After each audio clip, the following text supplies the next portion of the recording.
ladies and gentlemen. How you going? Good, thanks. Gareth from BTA here with Aquatic News International again this week. We're going over some big things. This is an industry event that I wanted to recover because we're only 19 days away from that. And there's a lot of stuff happening in Australia and overseas at the moment that I'll just quickly go through. So on the 23rd of this month, I am emceeing an event called Uncle Liam's Blue Light District. It is a marine aquarium and coral show at Fish Are Friends in Minto in Sydney on the 23rd, so 19 days time.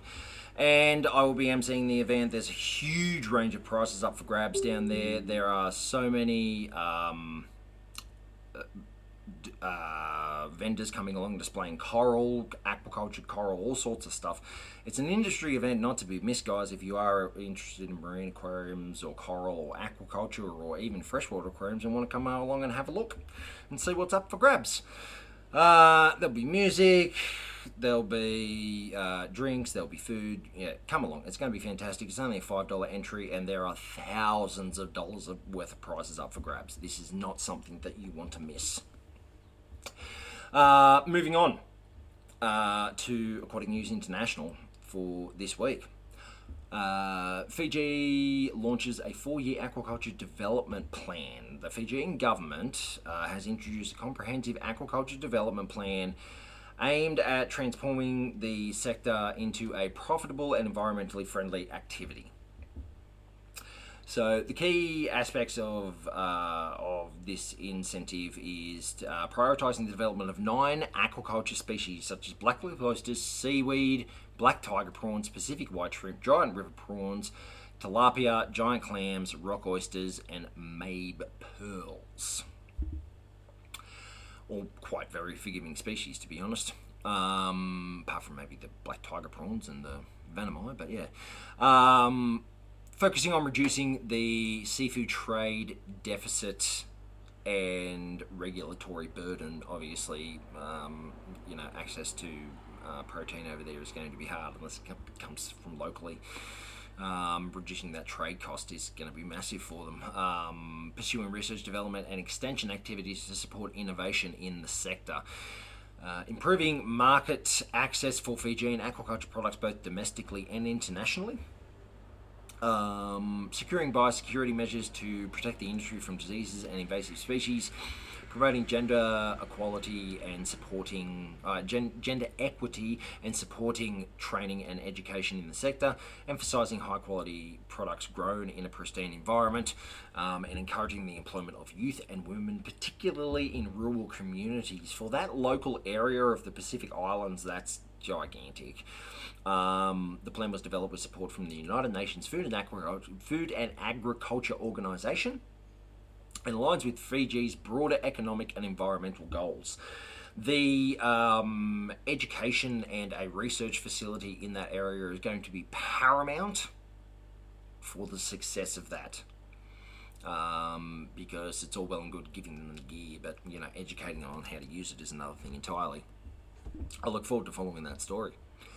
Rare Foods Australia secures funding for Esperance Aquaculture Precinct. Rare Foods Australia is an abalone grower and has obtained a state government funding for a 12-month project to advance the proposed Esperance Aquaculture Precinct. Key points of the article included the project aims to secure federal funding for infrastructure such as roads, power, and piping. It will promote the aquaculture precinct nationally and internationally to attract additional partners. Managing Director Brad Adams will manage the project. The company is implementing cost-saving measures, including restructuring its senior executive team to reduce annual costs by over $1 million.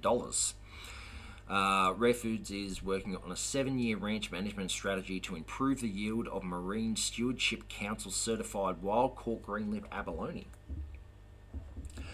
The strategy involves refurbishing 15% of the lowest performing part of the artificial reef each year to provide greater space for higher juvenile survival and growth. This is, very well thought out. The company reported a total biomass volume of 170 tonnes, representing a 15% decline compared to the previous year. primarily due to reduced juvenile deployments during the COVID-19 pandemic, which makes sense that they're seeing that now. Yeah, very interesting. Very, very interesting.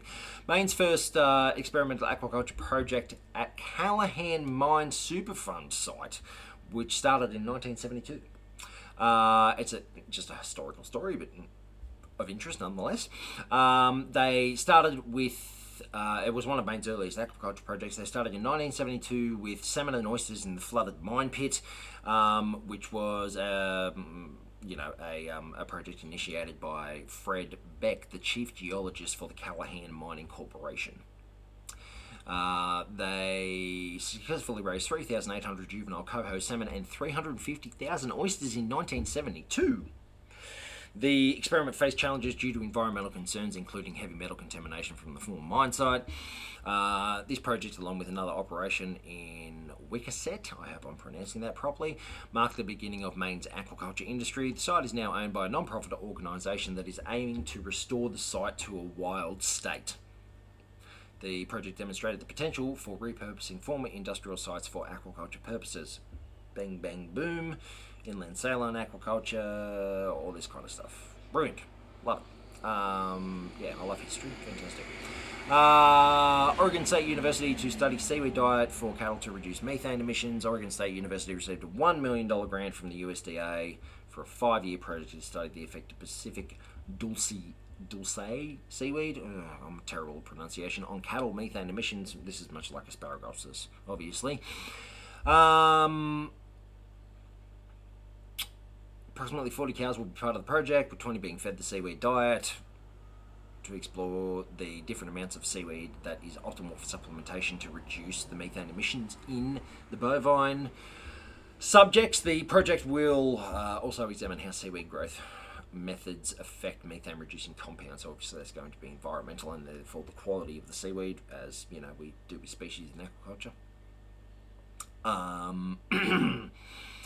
They are also using technology to analyse the environmental carbon and methods to measure the carbon fixation in the soil, which is interesting.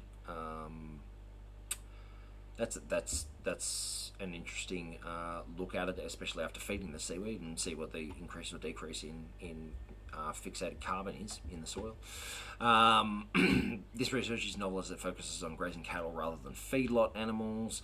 The project aims to address the 9.4% of methane emissions in the US contributed by the agriculture sector, of which cattle are responsible for 25%. Wow. Insects proposed as sustainable protein source for fish feed. Fish meal availability obviously has always driven price of the aquaculture feed sector. So insect meal is being proposed as an alternative sustainable protein source for fish feed, and because they feed off waste products, they're incredibly cheap to produce. 8 insect species are primarily produced for animal feed ingredients, black soldier fly being one of them. Insects offer high protein content and potential immunomodulating effects for fish, as do probiotic bacteria and so on and so forth. This alternative protein source could help address the challenges faced by the aquaculture industry due to climate-related disruptions in traditional fish meal supply. Considering that we have outstripped production of the oceans for marine protein or aquatic protein versus wild catch, we're going to have to get feed from somewhere, and fish meal is not going to be able to keep up. That's the long and short of it. Aquaculture and water. Sorry, I've just missed a step. The alternative protein source could help address the challenges faced by the aquaculture industry due to climate-related disruptions in traditional fish meal supply. I think I just said that one. Anyway, moving on.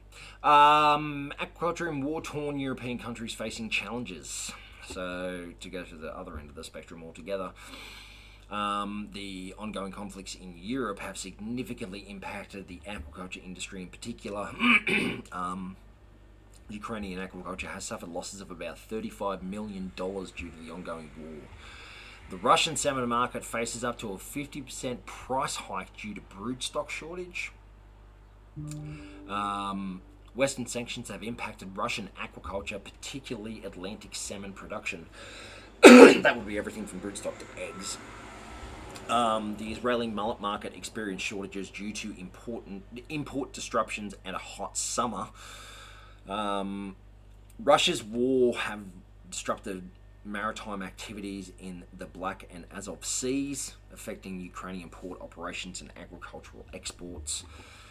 Global food supply remains insecure as the war reduces Ukraine's ability to export grain and foodstuff. The conflict continues and has led to altered trading routes and changes in energy demand and costs for the maritime sector in general. Not good. But yeah, predictable. Let's hope that they get some reprieve soon. NOAA launches nitrogen removal calculator for oyster farmers. The NOAA has developed an online tool called the Aquaculture Nutrient Removal Calculator to help Northeast US oyster growers estimate nitrogen removal from waterways. The tool provides a science-based estimate of nitrogen removal by oyster farms. It generates reports that growers can include in aquaculture permit applications.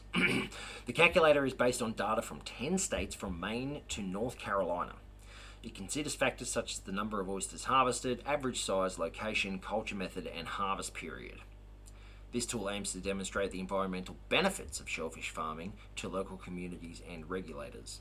Future plans include expanding the calculator to include phosphorus removal and fish habitat benefits. A virtual workshop to introduce the calculator will be held by Connecticut Sea Grant on November 21st, 2024. That's excellent. That's a really, really solid resource for environmental study as well as for aquaculture farmers in general. And once that data is done, obviously that technology can be adapted to a lot of other different sites, discharges, everything like that, which would be fantastic. That is the wrap up for ANI for this week. I hope everyone had a good weekend. I hope everyone has a good week moving forward. Moving up to Christmas, it's November, man. It is November. It's only going to get busier from here on in. I hope everyone has their ideas for seafood secured. And I'll look forward to seeing you later on in the week for maybe some 5-minute fundamentals or something like that. Don't forget, Uncle Lamb's Blue Light District. Do not miss it. I will be there. I look forward to seeing everyone there. Come along and support the Australian aquarium industry. I'll be there to answer any questions anyone has. Anyone that would like introductions to anyone, please let me know. I look forward to seeing you all guys there. All you guys there. It is going to be an absolute ball. And happy Monday. Peace. See yous.